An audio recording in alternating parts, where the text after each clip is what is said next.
My name is. What? Why? Why? Why?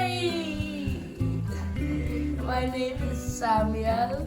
The person beside me is Julie Durval. And this is our praying. And with your Bible, praying with your Bible. And we're gonna have a lot of fun. What? Yes. Ano magadi? Siya talo gadi sa mga kamera. Undo gadi to. Yes. Yeah.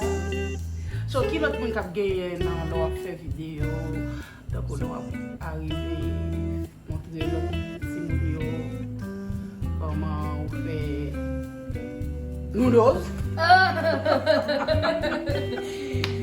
So, ki moun ap geye kwa ansama vo, ki pala kounye a, ki moun ap geye ansama vo.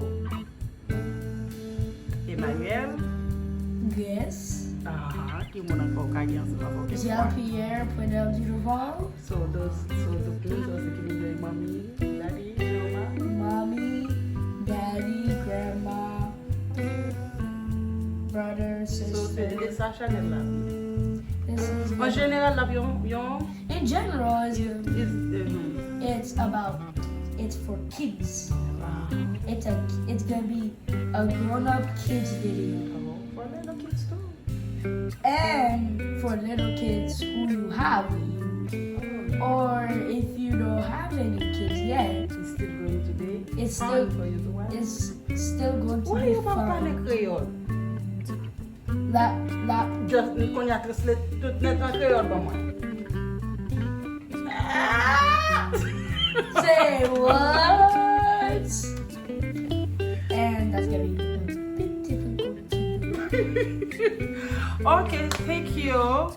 C'est de ça que Samuel introduit tête li YouTube channel là, la bien fouet ensemble avec lui qui va la connaître pour ta capable d'introduction et la bien l'autre série ensemble avec lui quelquefois et la capable pour ensemble avec lui comment il va arriver. Subscribe Uh-huh. or comment. Comment. It's gonna be a special.